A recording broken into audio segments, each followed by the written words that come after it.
വാണി. നമസ്കാരം.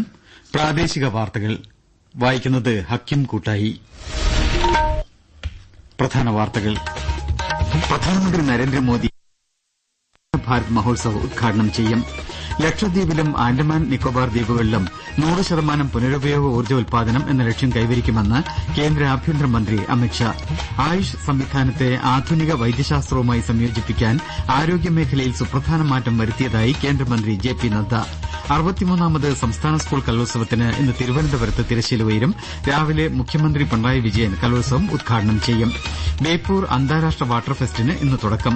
Sydney cricket ടെസ്റ്റിൽ ഇന്ത്യക്കെതിരെ ഓസ്ട്രേലിയയ്ക്ക് ബാറ്റിംഗ് തകർച്ച. വാർത്തകൾ വിശദമായി. പ്രധാനമന്ത്രി നരേന്ദ്രമോദി ന്യൂഡൽഹിയിൽ ഇന്ന് ഗ്രാമീണ ഭാരത് മഹോത്സവ് ഉദ്ഘാടനം ചെയ്യും. ഗ്രാമീണ മേഖലയിലെ അടിസ്ഥാന സൌകര്യ വികസനം, സ്വയം പര്യാപ്തമായ സാമ്പത്തിക മേഖല, ഗ്രാമീണ വിഭാഗങ്ങളുടെ നൂതനാശയങ്ങളുടെ പ്രോത്സാഹനം എന്നിവയാണ് മഹോത്സവത്തിന്റെ ലക്ഷ്യം. വികസിത ഭാരതം 2047-നായി ഗ്രാമീണ മേഖലയെ ശാക്തീകരിക്കുക എന്നതാണ് 6 ദിവസത്തെ മഹോത്സവത്തിന്റെ പ്രമേയം. ഇന്ത്യയുടെ സമ്പന്നമായ സാംസ്കാരിക പൈതൃകം പ്രദർശിപ്പിക്കുന്നതാണ് ഗ്രാമീണ ഭാരത മഹോത്സവം. സംരംഭകത്വത്തിലൂടെ ഗ്രാമീണ ശക്തികളെ ശാക്തീകരിക്കുക എന്നതിലാണ് മഹോത്സവം പ്രധാനമായും ശ്രദ്ധ കേന്ദ്രീകരിക്കുന്നത്. ലക്ഷദ്വീപിലും ആൻഡമാൻ നിക്കോബാർ ദ്വീപുകളിലും സോളാർ പാനലുകളിലൂടെയും കാറ്റാടി യന്ത്രങ്ങളിലൂടെയും 100% പുനരുപയോഗ ഊർജ്ജോൽപാദനം എന്ന ലക്ഷ്യം കൈവരിക്കുമെന്ന് കേന്ദ്ര ആഭ്യന്തരമന്ത്രി അമിത്ഷാ അറിയിച്ചു. ന്യൂഡൽഹിയിൽ ദ്വീപ് വികസന ഏജൻസിയുടെ 7ാമത് യോഗത്തിൽ അധ്യക്ഷത വഹിച്ച് സംസാരിക്കുകയായിരുന്നു അദ്ദേഹം. ലക്ഷദ്വീപിലെയും ആൻഡമാൻ നിക്കോബാർ ദ്വീപുകളിലെയും എല്ലാ വീടുകളിലും സോളാർ പാനലുകൾ സ്ഥാപിച്ച് പിഎം സൂര്യഘർ പദ്ധതി നടപ്പാക്കാൻ അദ്ദേഹം ഊർജ്ജ മന്ത്രാലയത്തിന് നിർദ്ദേശം നൽകി. 2 ദ്വീപ് ഗ്രൂപ്പുകളിലെയും ടൂറിസം, വ്യാപാരം, മറ്റ് പ്രധാന മേഖലകൾ എന്നിവയിലെ സംരംഭങ്ങളിൽ സഹകരിക്കാൻ ബന്ധപ്പെട്ട എല്ലാ കേന്ദ്ര മന്ത്രാലയങ്ങളോടും അമിത്ഷാ ആവശ്യപ്പെട്ടു. 2025 ഡിജിറ്റൽ വ്യക്തിഗത വിവര സംരക്ഷണ ചട്ടങ്ങളുടെ കരട് കേന്ദ്ര ഇലക്ട്രോണിക്സ് വിവര സാങ്കേതിക മന്ത്രാലയം പുറത്തിറക്കി. കരട് ചട്ടങ്ങളിൽ കൂടിയാലോചനകളും ജനങ്ങളുടെ അഭിപ്രായങ്ങളും തേടിയതായി കേന്ദ്രമന്ത്രി അശ്വനി വൈഷ്ണവ് പറഞ്ഞു. Desk report.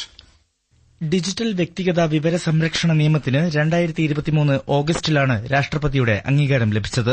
നിയമത്തിന് കീഴിൽ വ്യക്തിഗത അനുമതി പ്രക്രിയ, ഡാറ്റ നിർവഹണ സംവിധാനങ്ങൾ, അധികാര കേന്ദ്രങ്ങളുടെ പ്രവർത്തനം എന്നിവ സംബന്ധിച്ച മാർഗനിർദ്ദേശങ്ങളാണ് കരട് ചട്ടങ്ങളിൽ ഉൾപ്പെടുത്തിയിരിക്കുന്നത്. കുട്ടികളുടെ വ്യക്തിഗത വിവരങ്ങൾ ഉപയോഗിക്കുന്നതിന് മുൻപ് രക്ഷിതാവിന്റെ അനുമതി വാങ്ങിയെന്ന് ഉറപ്പാക്കാനാവശ്യമായ സാങ്കേതികവും നിർവഹണപരവുമായ നടപടിക്രമങ്ങൾ സ്വീകരിക്കണമെന്ന് കരടിൽ വ്യക്തമാക്കുന്നു. ഇതോടെ 18 വയസ്സിന് താഴെ പ്രായക്കാരായ കുട്ടികൾക്ക് സമൂഹമാധ്യമങ്ങൾ ഉപയോഗിക്കുന്നതിന് രക്ഷിതാക്കളുടെ അനുമതി ആവശ്യമായി വരുമെന്നാണ് റിപ്പോർട്ടുകൾ. കുട്ടികളുടെയും ഭിന്നശേഷിക്കാരുടെയും വ്യക്തിഗത വിവര സംരക്ഷണത്തിനും ഉപഭോക്തൃ അവകാശ സംരക്ഷണത്തിനും ഊന്നൽ നൽകുന്നതാണ് കരട് ചട്ടം. കരട് ചട്ടങ്ങളുമായി ബന്ധപ്പെട്ട് പൊതുജനങ്ങൾക്ക് അടുത്ത മാസം 8 വരെ അഭിപ്രായങ്ങളും നിർദ്ദേശങ്ങളും മൈ.gov പോർട്ടൽ വഴി നൽകാം.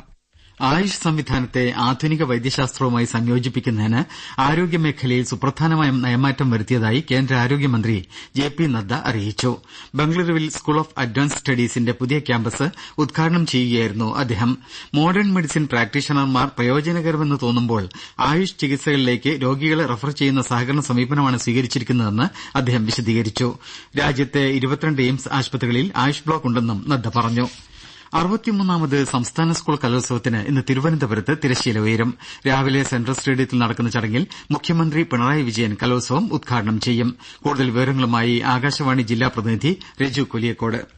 ഈ മാസം 8 വരെ തിരുവനന്തപുരത്ത് നടക്കുന്ന 63ാമത് സംസ്ഥാന സ്കൂൾ കലോത്സവത്തിൽ 25 വേദികളിലായി 249 ഇനങ്ങളിൽ 15,000-ഓളം കലാപ്രതിഭകൾ മാറ്റുരയ്ക്കും. പ്രധാന വേദിയായ സെൻട്രൽ സ്റ്റേഡിയത്തിൽ ഉദ്ഘാടനത്തിന് ശേഷം കലോത്സവത്തിന്റെ സ്വാഗതഗാനത്തിന്റെ നൃത്താവിഷ്കാരം കലാമണ്ഡലത്തിലെയും പൊതുവിദ്യാലയത്തിലെയും കുട്ടികൾ ചേർന്ന് അവതരിപ്പിക്കും. വയനാട് ദുരന്തത്തിന്റെ അതിജീവനത്തിന്റെ ഭാഗമായി വെള്ളാർമല സ്കൂൾ വിദ്യാർത്ഥികളുടെ സംഘനൃത്തവും ഉദ്ഘാടന ചടങ്ങിൽ നടക്കും. തുടർന്ന് മോഹിനിയാട്ട മത്സരത്തോടെ അരങ്ങുണരും. 40ഓളം ഇനങ്ങളാണ് കലോത്സവത്തിന്റെ ആദ്യ ദിനമായ ഇന്ന് അരങ്ങേറുന്നത്.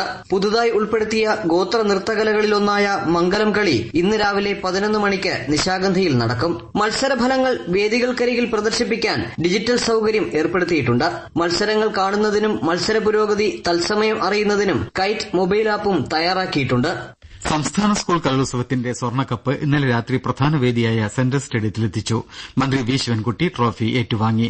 PMG ജംഗ്ഷനിൽ നിന്നും വിദ്യാർത്ഥികളുടെ വിവിധ കലാ കായിക രൂപങ്ങളുടെ അകമ്പടിയോടെ ഘോഷയാത്രയായാണ് സ്വർണ്ണക്കപ്പ് സെൻട്രൽ സ്റ്റേഡിയത്തിൽ എത്തിച്ചത്.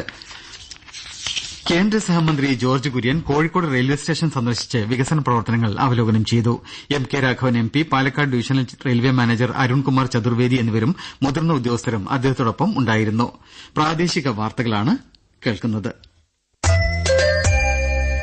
ആകാശവാണി കോഴിക്കോട് പ്രാദേശിക വാർത്താ വിഭാഗത്തിൽ casual news editor, casual news reader cum translator പാനലുകളിലേക്ക് അപേക്ഷ ക്ഷണിച്ചു. അപേക്ഷകർ കോഴിക്കോട്ടോ സമീപ പ്രദേശങ്ങളിലോ താമസിക്കുന്നവരായിരിക്കണം. പ്രായം 21നും 50നും മധ്യേ. കോഴിക്കോട്ട് നടത്തുന്ന എഴുത്തു പരീക്ഷയുടെയും ഇന്റർവ്യൂവിന്റെയും അടിസ്ഥാനത്തിലായിരിക്കും ഇരു പാനലുകളിലേക്കും തെരഞ്ഞെടുപ്പ്. ന്യൂസ് റീഡർ കം ട്രാൻസ്ലേറ്റർ പാനലിലേക്ക് ശബ്ദ പരിശോധനയുമുണ്ടാകും. യോഗ്യത, അപേക്ഷാ ഫീ, അപേക്ഷിക്കേണ്ട രീതി എന്നിവ സംബന്ധിച്ച് കൂടുതൽ വിവരങ്ങൾ Akashvani news services division website www.newsonair.gov.in ൽ വാക്കൻസീസ് വിഭാഗത്തിൽ ലഭ്യമാണ്. പൂരിപ്പിച്ച അപേക്ഷകൾ the head of office, Akashvani, beach road, Kozhikode 673032 എന്ന വിലാസത്തിൽ ജനുവരി 15 വൈകിട്ട് 6 മണിക്കകം ലഭിക്കണം. കൂടുതൽ വിവരങ്ങൾക്ക് 0495236626 എന്ന നമ്പറിൽ പ്രവൃത്തി ദിവസങ്ങളിൽ രാവിലെ 10നും ഉച്ചയ്ക്ക് 2നും ഇടയിൽ ബന്ധപ്പെടാവുന്നതാണ്.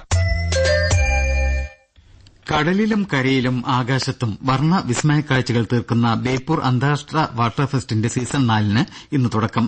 ജലസാഹസിക കായിക മത്സരങ്ങളും പ്രദർശനങ്ങളും ഇതിന്റെ ഭാഗമായി സംഘടിപ്പിച്ചിട്ടുണ്ട്. ഫെസ്റ്റ് നാളെ സമാപിക്കും. Desk report. ഭക്ഷ്യമേളയും പട്ടം പറത്തൽ മേളയും ഡ്രോൺ ഷോയും സംഗീത കലാപരിപാടികളും അരങ്ങേറുന്ന ഫെസ്റ്റ് സംസ്ഥാന വിനോദസഞ്ചാര വകുപ്പും ജില്ലാ ഭരണകൂടവും ഡിടിപിസിയും ചേർന്നാണ് സംഘടിപ്പിക്കുന്നത്. ബേപ്പൂരിൽ മറീന ബീച്ച്, ബ്രേക്ക് വാട്ടർ, പുലിമുട്ട്, ബേപ്പൂർ തുറമുഖം, ചാലിയം ബീച്ച് എന്നിവിടങ്ങളിലായാണ് പരിപാടികൾ നടക്കുക. Sit on top kayak, sailing, flyboat demo, coast ഗാർഡിന്റെ ഡോർണിയർ ഫ്ലൈ പാസ്റ്റ്, സർഫിംഗ്, വലയെറിയൽ, നാടൻ വള്ളങ്ങളുടെ മത്സരം, പാരാമൌണ്ടിംഗ് തുടങ്ങി മത്സര പ്രദർശന പരിപാടികളാണ് 2 ദിവസങ്ങളിലായി നടക്കുക. ഇന്നും നാളെയും രാവിലെ 9 മുതൽ വൈകിട്ട് 5 വരെ കോസ്റ്റ് ഗാർഡിന്റെ നാവികസേനയുടെയും കപ്പലുകൾ ബേപ്പൂർ തുറമുഖത്ത് പൊതുജനങ്ങൾക്കായി പ്രദർശനത്തിനെത്തും. പ്രദർശനം സൌജന്യമായിരിക്കും. വാട്ടർ ഫെസ്റ്റ് കണക്കിലെടുത്ത് 2 ജങ്കാറുകൾ ഇന്നും നാളെയും ബേപ്പൂരിലും ചാലിയത്തിനുമിടയിൽ രാത്രി 10 വരെ സർവീസ് നടത്തും. വർഗീയ സംഘടനകളുമായി കൂട്ടുകൂടിയാൽ മുസ്ലിം ലീഗിനെ കാത്തിരിക്കുന്നത് വലിയ ദുരന്തമായിരിക്കുമെന്ന് മുഖ്യമന്ത്രി പിണറായി വിജയൻ പറഞ്ഞു. ലീഗിന്റെ നീക്കം അങ്ങേയറ്റം വിനാശകരമാണെന്നും അദ്ദേഹം കുറ്റപ്പെടുത്തി. രാജ്യത്ത് കോൺഗ്രസിനുണ്ടായ അനുഭവം ലീഗിന് പാഠമാകണമെന്നും പിണറായി പറഞ്ഞു.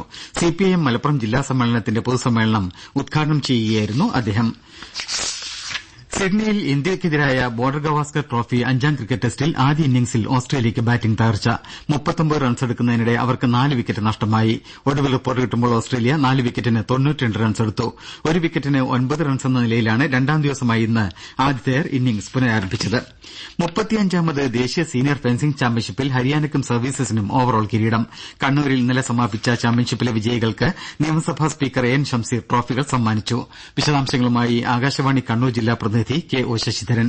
വനിതാ വിഭാഗത്തിൽ 35 പോയിന്റ് നേടിയാണ് ഹരിയാന ഓവറോൾ ചാമ്പ്യൻ പട്ടം കരസ്ഥമാക്കിയത്. 25 പോയിന്റ് നേടിയാണ് പുരുഷ വിഭാഗത്തിൽ സർവീസസ് കിരീടം ചൂടിയത്. വനിതാ വിഭാഗത്തിൽ 16 പോയിന്റോടെ മണിപ്പൂർ 2ാം സ്ഥാനവും 10 പോയിന്റോടെ തമിഴ്നാട് 3ാം സ്ഥാനവും കരസ്ഥമാക്കി. കേരളത്തിന് 5 പോയിന്റ് ലഭിച്ചു. പുരുഷ വിഭാഗത്തിൽ 18 പോയിന്റോടെ മഹാരാഷ്ട്ര 2ാം സ്ഥാനത്തെത്തി. 16 പോയിന്റോടെ ഹരിയാന 3ാം സ്ഥാനവും നേടി. സംസ്ഥാനത്ത് കായിക മത്സരങ്ങൾ നടത്തുന്നതിനുള്ള ഫണ്ടിന്റെ അപര്യാപ്തതയ്ക്ക് കൂട്ടായ പരിശ്രമത്തിലൂടെ പരിഹാരം കാണണമെന്ന് നിയമസഭാ സ്പീക്കർ എൻ ഷംസീർ പറഞ്ഞു. ISL ഫുട്ബോളിൽ North East United Mohammedan FC മത്സരം സമനിലയിൽ കലാശിച്ചു. ഗുവാഹത്തിയിൽ ഇരു ടീമുകൾക്കും ഗോളുകളൊന്നും നേടാനായില്ല. ഇന്ന് ലോക ബ്രെയിൽ ദിനം. കാഴ്ചപരിമിതർക്ക് കാര്യക്ഷമമായ ആശയവിനിമയവും അതുവഴി മനുഷ്യാവകാശത്തിന്റെ സമ്പൂർണ്ണ സാക്ഷാത്കാരവും ലക്ഷ്യമിട്ട് 2019 മുതലാണ് ആഗോളതലത്തിൽ ബ്രെയിൽ ദിനം ആചരിക്കുന്നത്. ബ്രെയിൽ ദിനാചരണത്തോടനുബന്ധിച്ച് Kerala federation of the blind സംസ്ഥാന സമിതിയുടെയും തിരുവനന്തപുരം ജില്ലാ കമ്മിറ്റിയുടെയും സംയുക്താഭിമുഖ്യത്തിൽ അന്ധക്ഷേമ പക്ഷാചരണം സംഘടിപ്പിക്കും. മറ്റു ജില്ലകളിലും ദിനാചരണത്തോടനുബന്ധിച്ച് ഫെഡറേഷൻ വിവിധ പരിപാടികൾ സംഘടിപ്പിച്ചിട്ടുണ്ട്. 75ാം വയസ്സിലേക്ക് കടക്കുന്ന ആകാശവാണി കോഴിക്കോട് നിലയത്തിൽ പ്രവർത്തിച്ച എഞ്ചിനീയറിംഗ് ജീവനക്കാരുടെ സംഗമം സ്മൃതി തരംഗം ഇന്ന് നടക്കും. കോഴിക്കോട് ആകാശവാണി ഡയറക്ടർ ഗോഡ്വിൻ ജ്ഞാനരാജ് ഉദ്ഘാടനം ചെയ്യും. കണ്ണൂർ ചൊക്ലി ഗ്രാമപഞ്ചായത്ത് ഓഫീസിന് സമീപത്തെ ATM കൌണ്ടറിൽ അറ്റകുറ്റപ്പണികൾക്കായി എത്തിയ ടെക്നീഷ്യനെ കൌണ്ടറിനുള്ളിൽ മരിച്ച നിലയിൽ കണ്ടെത്തി. കല്യാശ്ശേരി കൊരത്തുവയൽ സ്വദേശി MV സുനിൽകുമാറാണ് മരിച്ചത്. 100 ദിന ക്ഷയരോഗ നിർമ്മാർജ്ജന ക്യാമ്പയിന് മലപ്പുറം ജില്ലയിൽ തുടക്കമായി. P. ഉബൈദുള്ള MLA ഉദ്ഘാടനം ചെയ്തു. പ്രധാന വാർത്തകൾ വീണ്ടും. പ്രധാനമന്ത്രി നരേന്ദ്രമോദി ന്യൂഡൽഹിയിൽ ഇന്ന് ഗ്രാമീണ ഭാരത് മഹോത്സവ് ഉദ്ഘാടനം ചെയ്യും. ലക്ഷദ്വീപിലും ആൻഡമാൻ നിക്കോബാർ ദ്വീപുകളിലും 100% പുനരുപയോഗ ഊർജ്ജോൽപാദനം എന്ന ലക്ഷ്യം കൈവരിക്കുമെന്ന് കേന്ദ്ര ആഭ്യന്തരമന്ത്രി അമിത്ഷാ. ആയുഷ് സംവിധാനത്തെ ആധുനിക വൈദ്യശാസ്ത്രവുമായി സംയോജിപ്പിക്കാൻ ആരോഗ്യമേഖലയിൽ സുപ്രധാന മാറ്റം വരുത്തിയതായി കേന്ദ്രമന്ത്രി ജെ.പി. നദ്ദ. 63ാമത് സംസ്ഥാന സ്കൂൾ കലോത്സവത്തിന് ഇന്ന് തിരുവനന്തപുരത്ത് തിരശ്ശീല ഉയരും. രാവിലെ മുഖ്യമന്ത്രി പിണറായി വിജയൻ കലോത്സവം ഉദ്ഘാടനം ചെയ്യും. ബേപ്പൂർ അന്താരാഷ്ട്ര വാട്ടർ ഫെസ്റ്റിന് ഇന്ന് തുടക്കം. സിഡ്നി ക്രിക്കറ്റ് ടെസ്റ്റിൽ ഇന്ത്യക്കെതിരെ ഓസ്ട്രേലിയയ്ക്ക് ബാറ്റിംഗ് തകർച്ച.